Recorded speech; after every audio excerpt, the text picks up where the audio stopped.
are from Arunachal Primitive Tribal Forest Welfare Forum established in 2023. So, from this, in short, it is APPFDF. So, I'm Mr. Nyanya Bolo. Basically, I'm also a General Secretary of a civil society in my district, that is PDIF in short, and the Pakistan District Intellectual Forum. And in this forum, I mean the Arunachal Primitive Tribal Forest Dwellers Forum, I'm also a secretary here. And the left in the middle is Sri Tachi Hemuji, our former MLA, Pakistan, and he is the chairman of this forum. And he is Mr. Bampu Nabam, who is also an elected Gram Panchayat chairperson from Sichung village in Pakistan Valley in Pakistan district. And also we have a member, Sri Thomas Nabam, who is a president all Pakistan District Students Union. And also we have a member, Sri Chuma Nabam, former, who is Sri Thomas Nabam is our assistant secretary. Then Sri Chuma Nabam is our vice chairman of this forum, and Mr. Bampu Nabam is convener. So we are in total, and Miss Yaren Pechitara is our treasurer. And so in total we are 6 in number.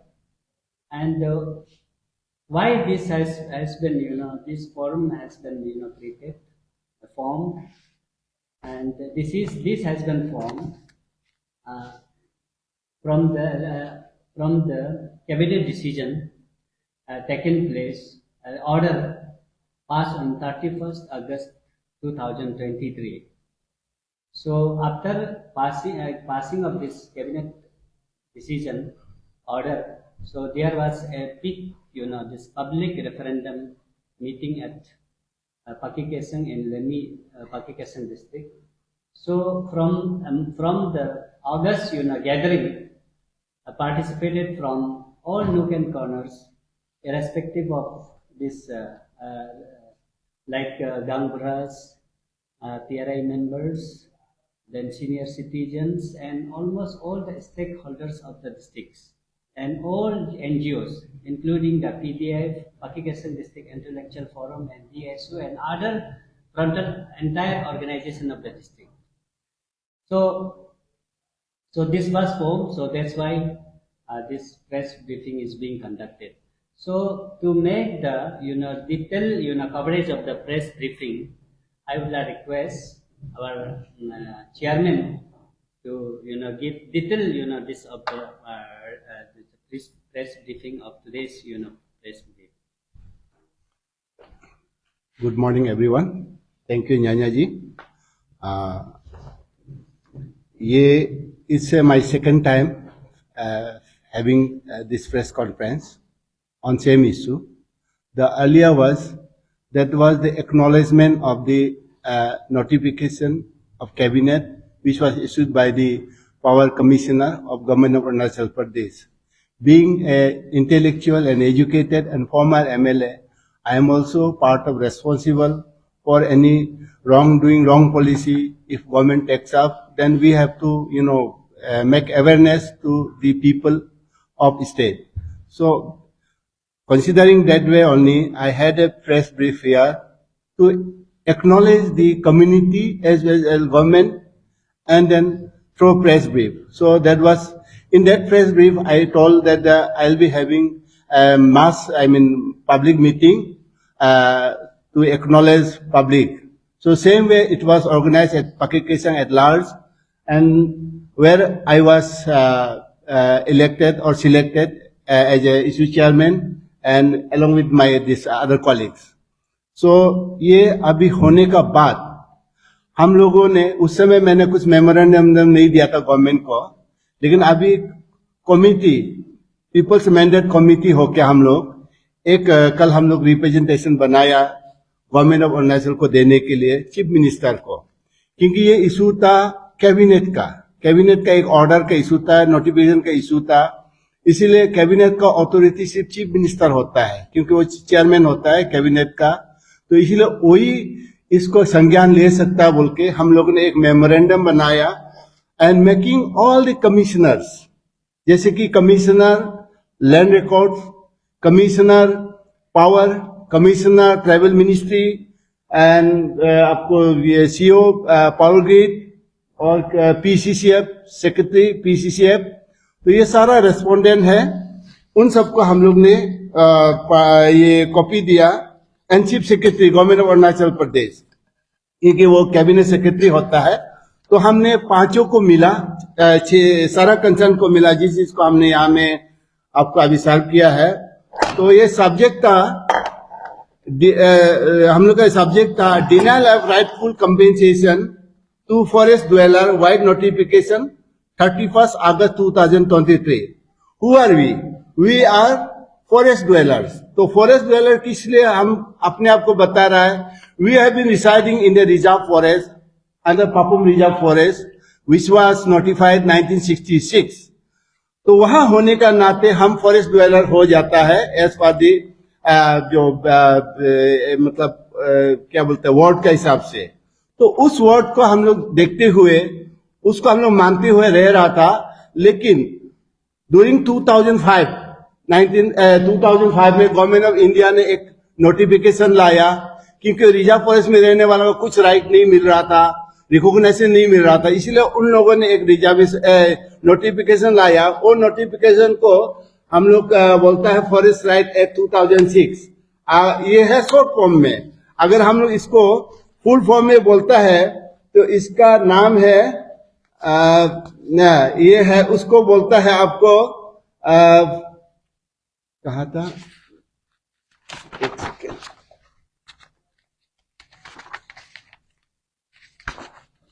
हाँ, इसको बोलता है the scheduled tribes and other traditional forest dwellers within bracket recognition of forest right act 2006। ये है माने title of the act, लेकिन उसमें जब हम लोग शॉर्ट में लिखता है तो फॉरेस्ट राइट एक्ट 2006। तो ये 2006 हमको गवर्न करता है। आज का दिन में जो भी रिजर्व फॉरेस्ट में रहता है ये एक्ट गवर्न करता है, नॉट बाय रिजर्व फॉरेस्ट जो कंजर्वेशन एक्ट 1980, वो हम लोग को गवर्न नहीं करता है। तो इसलिए वो जब गवर्न करता है तो ये पॉलिसी के द्वारा हमें सब कुछ डील करना पड़ता है, चाहे लैंड एलपीसी का हो, ऑनरशिप का हो, इवन कुछ भी डेवलपमेंट करना हो, ये पॉलिसी का अंदर में करना पड़ता है, इवन कॉम्पेंसेशन भी। लेकिन गवर्नमेंट ऑफ इंडिया अरुणाचल ने एक नोटिफिकेशन लाया, वो भी जो खुद आपको कंज्यूमर सॉरी क्या बोलते हैं इसको मतलब वो एप्लीकेंट है, यूजर एजेंसी है जो पावर डिपार्टमेंट, वो एक नोटिफिकेशन लाता है कि हमें, वो नोटिफिकेशन में लिखता है कि हम उस पर राइट नहीं है। यहां में क्लॉज 3 में लिखा हुआ है, क्लॉज 3A में, for the tribal population identified in para 3 of the policy who are not entitled for any benefits। any benefits में हमारा लैंड भी आ जाता है, हमारा रहने का वो करने का सारा है, इंक्लूडिंग कॉम्पेंसेशन। कॉम्पेंसेशन भी हमें हक नहीं मिलता बोल के। तो ये एक आ गया ये नोटिफिकेशन, एंड ये नोटिफिकेशन किसको ओवरलैपिंग करता है? जो ऑलरेडी हमको पार्लियामेंट से जो 2006 में फॉरेस्ट एक्ट में जो हम लोग को ऑथोराइज किया, हम लोग को गवर्न कर रहा, उस एक्ट को ये एक्ट ओवरलैपिंग करता है स्टेट पॉलिसी के द्वारा से, जिसमें हम सोचता है ये एग्रीव है, ये कानूनी ये गलत है। तो इसीलिए हम लोग ने अभी मेमोरेंडम बनाया, गवर्नमेंट को दिया कि आप इसको ये करो। तो हम लोग ने जब सेक्रेटरी कंसर्न सारा चीफ सेक्रेटरी को मिला, कमिश्नर तो चीफ मिनिस्टर को मिला, सब मतलब नया सा जैसे सोच रहा है लोग, अरे ये कैसा हुआ बोल के। हमने पीसीसीएफ को भी मिला, पीसीसीएफ को हमने बोला देखो आपका एक डिपार्टमेंट, आप अभी आप मतलब हम लोग अभी क्या बोलता है इसको, प्रिंसिपल एक्ट का अंदर होने से हम अभी इसका अंदर में आता है, फॉरेस्ट राइट एक्ट 2006। लेकिन अभी हम पीसीसीएफ का अंदर में नहीं आता, फॉरेस्ट राइट एक्ट का, सॉरी, कंजर्वेशन एक्ट का अंदर नहीं आता है। लेकिन अभी सारा जो बिलिंग है, गवर्नमेंट का सिस्टम जो है, कंपेंसेशन बोलो, लैंड एक्विजिशन बोलो, अभी कंजर्वेशन एक्ट पे जा रहा है, जबकि ये एक हमको वहां से रिलीफ करता है। तो इसीलिए हम लोग कंफ्यूज है। तो गवर्नमेंट इसको क्लियर नहीं है। तो गवर्नमेंट क्यों क्लियर नहीं है, हमने जाके देखा तो एक लेटर मिला। ये लेटर बहुत ही इंपॉर्टेंट है, यही स्टार्टिंग ऑफ प्रॉब्लम है मेरा ख्याल से। तो मैं इसको पढ़ देता हूं। ये लिखता है Pankaj Kumar Jha, IAS, secretary land management, government of Arunachal Pradesh. ये डेट है आपको 23 अगस्त 2021। अच्छा, ये लिखता किसको है? To the commissioner power, government of Arunachal Pradesh. Issue है notification of claim and objection for setting up transmission line. तो ये सब्जेक्ट था उनका। इसमें हम पैरा 4 और 5 में जाएंगे। पैरा 4 में वो लिखता है there is no requirement of, अच्छा इसमें हम 2 में जाता है। This is regarding the issue of notification inviting claim and objection in term of section 64/68 and 164 of under Electrification Act 2003, read with Indian Telegraph Act 1885 for setting up power transmission line. उसका बाद है number 3 में है the matter has been examined in consultation with the department of environment and forest and department of law and justice. मतलब ये subject को उन्होंने क्या किया, पीसीसीएफ एंड लॉ डिपार्टमेंट का साथ में बेटिंग करने दिया। तो उस बेटिंग का आउटकम क्या है? There is no requirement of issue of notification inviting claim and objection for setting up transmission line in reserve forest areas, notified forest areas, protected forest areas under Electricity Act 2003, Indian Telegraph Act 1885। और last में वो लिखता है 5 में, वो है directive, the executive agency में proceed with the execution work based on relevant clearance from the department of environment and forest, reserve forest और नोटिफाइड फॉरेस्ट। ऐसा करके उन्होंने एक लेटर मतलब पावर डिपार्टमेंट को लिखता है। ये लेटर लिखने का वजह से लैंड में जो लैंड एक्विजिशन में जो क्लेम एंड ऑब्जेक्शन होता है उसको ये ऑर्डर का दायरा से बाईपास हो गया। तो यहां में लैंड डिपार्टमेंट जो नोडल डिपार्टमेंट है, जो डीसी जो है नोडल डिपार्टमेंट है, उसको ये ऑर्डर का दायरा से साइडलाइन कर दिया। तो ये साइडलाइन करने की वजह से हमने ये टेलीग्राफ एक्ट को देखा। टेलीग्राफ एक्ट जो 1885 जो 2003 में वो किया है, अमेंडमेंट किया है, वहां में ऐसा कोई नहीं लिखा है कि रिजर्व फॉरेस्ट में या फॉरेस्ट राइट एक्ट में लैंड एक्विजिशन नहीं करना बोल के। वहां में सिर्फ लिखा है कि इनको पावर है वो लाइन बिछाने का, वो है। लाइक हाईवे में भी ऐसा पावर दिया, डिफेंस में भी, रेलवे में भी। आप लोग को ये एक बताना चाहता हूं, रेलवे, आपको डिफेंस और ये पावर है और हाईवे, ये 4-5 सब्जेक्ट है जिसको जहां जाना है तो जाना ही है। लेकिन ये कदापि ये एक नहीं कहता कि हमें रिकॉग्नाइज नहीं करना है। लेकिन ये लेटर से उन लोग मिस कंस्ट्रूट करके हमें डिप्राइव कर दिया। जो लैंड एक्विजिशन करना चाहिए, जो हमारा जो कंपेंसेशन जो ड्यू बनता वो भी रिकॉग्नाइज नहीं किया। और लास्ट में देखा कि इन लोगों ने सारा कंपेंसेशन फॉरेस्ट को दे दिया। तो जबकि फॉरेस्ट का जो प्रिंसिपल एक्ट जो है आज का दिन में, ये फॉरेस्ट राइट एक्ट 2006 है, ये गवर्न करता है। इसमें क्लियरली लिखा है आपको, और था ना ये जो राइट फेयर कंपेंसेशन वाला, राइट, यहाँ में, हाँ लारा एक्ट वाला निकालो। अरे यार जल्दी करो ना, यही तो है कहीं लारा एक्ट वाला। अच्छा, वो लारा एक्ट में भी वो मैंने उसको भी इंसर्ट किया गया है, फॉरेस्ट राइट एक्ट को उसमें रिकॉग्नाइज किया बोल के। तो अगर ये फॉरेस्ट राइट एक्ट 2006 को रिकॉग्नाइज करता है तो हम रिजर्व फॉरेस्ट में रहने से भी हम वहां में राइट बनता है ओनरशिप। जब हम ओनरशिप होता है ऑटोमेटिक हमारा कंपेंसेशन होता है। तो ये कैबिनेट का जो नोटिफिकेशन निकला है, हमें बाहर कर दिया। तो उस पे हमने जब कल उनको बात किया कमिश्नर पावर को, वो कह रहा था कि अच्छा तब तो हम इसको हटा देगा। मैं अभी ये कंफ्यूज हो रहा हूं कि अरुणाचल का कैबिनेट इतना इजीली डिसीजन लेता है क्या, कि मतलब इतना हटाने लायक डिसीजन को भी कैबिनेट ले सकता है क्या? क्योंकि अगर कैबिनेट इतना इजी था तो कैबिनेट डिसीजन लेने का क्या जरूरत था? ये मैं कैबिनेट को, मैं ऑनरेबल चीफ मिनिस्टर को मैं संज्ञान में लाना चाहता हूं कि आपका एक ऑफिसर ने बोला अच्छा इसको हम लोग हटा देगा, जबकि कैबिनेट में 10-12 मंत्री होता है। सब्जेक्ट का जो सब्जेक्ट जैसे कि लैंड का मिनिस्टर होता है, फॉरेस्ट का होता है, पावर का होता है, अलग अलग डिपार्टमेंट बैठ के एक डिसीजन लेके, आउटकम लेके एक डिसीजन देता है जो कैबिनेट डिसीजन जिसको बोलता है। तो इससे हम एग्रीव हो गया। फिर हमने लैंड सेक्रेटरी को मिला, लैंड सेक्रेटरी बोलता अभी हम लोग का लैंड जो हम लोग का ड्यूटी था अभी हम लोग ने पावर को दे दिया बोला है। इसमें भी मैं कंफ्यूज हूं। लैंड सब्जेक्ट जो है ये तो प्योरली लैंड डिपार्टमेंट का है एंड डीसी रेवेन्यू होता है, इससे रेवेन्यू कलेक्टर डिप्यूटी कमिश्नर को बाहर स्टेट में उसको कलेक्टर बोलता है। तो यहाँ में जो उनका जो बोलने का तरीका से कल का जो हमने मीटिंग किया ऑफिसर लोगों से, कमिश्नर लोगों से बात किया, बहुत इजी वे में ये लिया है। तो मेरा मोटा मोटी कहने का मतलब है ये पार्लियामेंट एक्ट था, इसको स्टेट एक्ट उसको ओवररूल नहीं कर सकता था, लेकिन यहाँ किया। और यहाँ करने का बाद ये जो सेक्रेटरी ने, लैंड सेक्रेटरी ने पावर कमिश्नर को लिखता है अभी ये क्लेमेंट ऑपोजिशन का जरूरत नहीं है। अभी हम लोग का मेन डिमांड है इसमें कि हम लोग ने 5 पॉइंट दिया है डिमांड में। 5 पॉइंट क्या है? Proper procedure laid down in laws be followed to acquire. Proper procedure होने से क्या होगा? लैंड डिपार्टमेंट आएगा। लैंड डिपार्टमेंट आने से क्या होगा? लैंड डिपार्टमेंट में फॉरेस्ट राइट एक्ट भी आता है and right to fair compensation, ये वाला right to fair compensation and transparency in land acquisition rehabilitation and resettlement act 2013 ये भी आता है।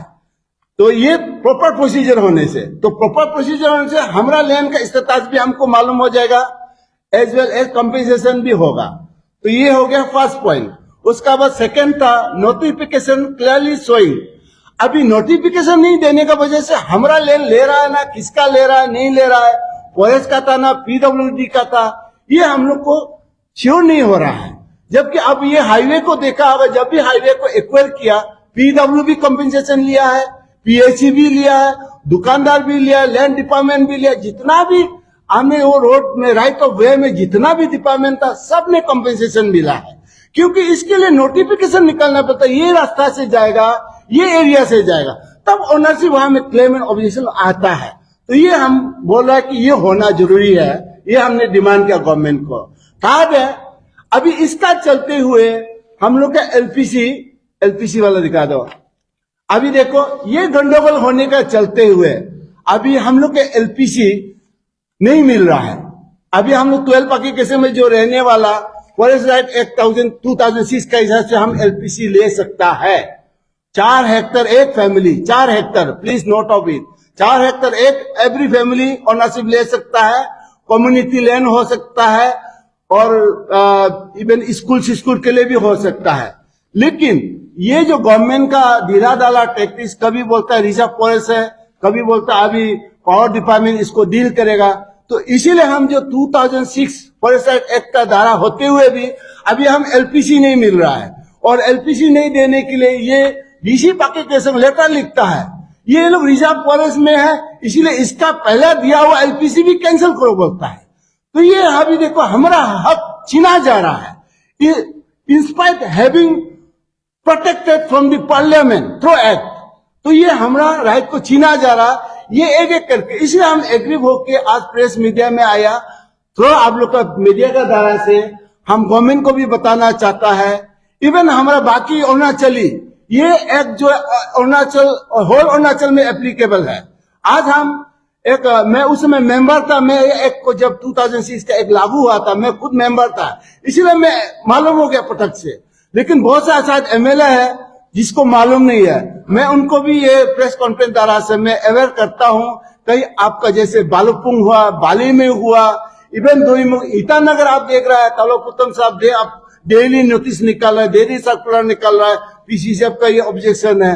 तो इसका चलते ये है, तो इसीलिए हम लोग सोचता है कि जब हमें राय दिया है तो हमारा एलपीसी को आप कैसे कर्टेल करेगा। अच्छा, ये हो गया एक। उसका बाद हमारा डीसी पाके केसम ऑर्डर लिखता है, पुलिस लगाओ, ये लोग का मिट्टी को पावर ग्रिड को काम करने दो, कोई होता है अरेस्ट करो, उसको बुक करो बोल के। भाई हमें एक बोलता है हमको हक है मालिक होने का, ये एक बोलता है हमारा वहां कोई भी काम करता है हमें कंपनसेशन मिलने का। तो ये डीसी साहब, मेरा डीसी साहब हमको कैसे ऑर्डर दे रहा है कि अरेस्ट करो, जेल में डालो बोल के, जबरदस्ती करना है, इवन गांव बड़ा को डिटेल कर रहा है ये ऑर्डर का मुताबिक। इसमें भी हम लोग एग्रीव है। गवर्नमेंट आप इसको क्लियर करो, आप ऐसा ऑर्डर देने वाला कैसे डीसी को आप ऑथोराइज किया है क्या। और सबसे बड़ा बात है, गवर्नमेंट ऑफ अरुणाचल ने एक तो आपको ये जो एलपीसी कैंसिल किया, 278 नंबर्स ऑफ एलपीसी, वो एलपीसी रिलेटेड था मयादोलो वर्सेस विजय तचन एंड अदर्स। तो उस जो जजमेंट का मुताबिक एलपीसी जो इशू किया था मयादोलो, वो इरेगुलर था। तो इसीलिए कहीं भी हो, कोई भी अच्छा सिटीजन हो, कोई भी इंटेलेक्चुअल हो या कोई भी लॉ पॉइंट में हो, इरेगुलर को नहीं मानता है। इसीलिए कोर्ट ने इसको डायरेक्शन दिया, ये इरेगुलर है, उसको करेक्शन करके एलपीसी दो। ये ऑर्डर में इवन हम लोग को एलपीसी देने के लिए लिखा है, लेकिन हमारा डीसी यहां लिखता है अब रिजर्व फॉरेस्ट में एलपीसी नहीं मिलेगा, जबकि ये 2000 फॉरेस्ट राइट एक्ट को ये कोर्ट किया हाई कोर्ट ने, इसी एक्ट का अंदर में इनका राइट बनता बोल के। और सारा गवर्नमेंट ऑफ इंडिया का जो भी कॉरेस्पॉन्डिंग है, उसमें government of India forest department अपना पीसीएफ को लिखता है, जितना भी रिजर्व फॉरेस्ट में रह रहा है और जहां भी power department power grid line जाएगा, वो आदमी को फॉरेस्ट राइट एक्ट का द्वारा रिकॉग्नाइज करना है। तो गवर्नमेंट ऑफ इंडिया का डायरेक्शन को भी स्टेट गवर्नमेंट डिनाई कर रहा है, डिफाई कर रहा है। इसमें हम एग्रीव है। तो हमारा एग्री पॉइंट हमने गवर्नमेंट को बताया है। अभी मैं सोचता हूं आप प्रेस वाला भी आप इंडिपेंडेंट है, हर डिपार्टमेंट को पूछिए, लैंड डिपार्टमेंट मंत्री को पूछिए, आपका लैंड होते हुए आप कैसे पावर डिपार्टमेंट को लैंड एक्विजिशन करने का दे दिया, वो कैसे रेवेन्यू करेगा, लैंड रेवेन्यू को कैसे कलेक्ट करे पावर डिपार्टमेंट। वो देता है, कलेक्ट नहीं करता है। Only deputy commissioner under the directorate of the land department वो रेवेन्यू कलेक्ट करता है, एंड वो रेवेन्यू उसका हेड का हिसाब से वो हमें रेवेन्यू में जाता है। मेरा ये यहाँ का गवर्नमेंट का जो मेरा कल का जो सेक्रेटरी लेवल कमिश्नर लेवल में जो बात हुआ है, उन लोग से जो हमें फीडबैक मिला है, मैं तो एस्टोनिश हूं, एक फॉर्मर एमएलए के नाते भी मैं बहुत एस्टोनिश हूं। ये क्या होने जा रहा है, क्या हो रहा है। तो इसीलिए करेक्शन करना बहुत जरूरी है। जो डिपार्टमेंट है कंसर्न है उसको ही करने देना है। ये फॉरेस्ट राइट एक्ट 2006 इसका प्रिंसिपल ये है, प्रिंसिपल एक्ट। अभी फॉरेस्ट कंजर्वेशन एक्ट 1980 वो प्रिंसिपल एक्ट नहीं है हम लोग के लिए, ये है हम लोग का प्रिंसिपल एक्ट, जिसको बोलता है मॉडल एक्ट। इसका द्वारा से हमको गवर्न कर सकता है, नॉट अंडर कंजर्वेशन क्या बोलते फॉरेस्ट कंजर्वेशन एक्ट 1980, हम उसमें अभी नहीं आता है। लेकिन यहां में जो कोरेस्पॉन्डिंग हो रहा है गवर्नमेंट लेवल में हो रहा है, जान के कर रहा है या अनजान में कर रहे हैं, आप लोग प्रेस वाला आप लोग थोड़ा उनको क्वेरी कीजिए कि ये क्यों हो रहा है। तो इसमें हम लोग एग्रीव है। और राइट टू इसमें भी क्लियरली लिखा है कौन है एलिजिबल, ये राइट टू फेयर कंपेंसेशन में यहां में भी क्लियरली लिखा है फॉरेस्ट राइट एक्ट 2006 वाला, ये कंपेंसेशन में जो एक्ट पास किया 2013 वो एलिजिबल है। अगर इससे भी होता है तो हमें ये गंडगोल नहीं होना था। इसीलिए हम बहुत एग्रीव है। ये नोटिफिकेशन तो गलत था, ये गलत नोटिफिकेशन निकाला कैबिनेट ने, एंड वो भी पावर डिपार्टमेंट खुद एप्लीकेंट है, एप्लीकेंट होके कैसे मालिक हुआ, ये अभी लैंड को वो डील करेगा बोल रहा है, ये सीरियस बात है। तो ये था हम लोग का मेन विषय। अभी बहुत सा डॉक्यूमेंट है, आप लोग का क्वेरी के हिसाब से हम लोग फीडबैक करने को तैयार है, रिप्लाई देने को तैयार। Thank you.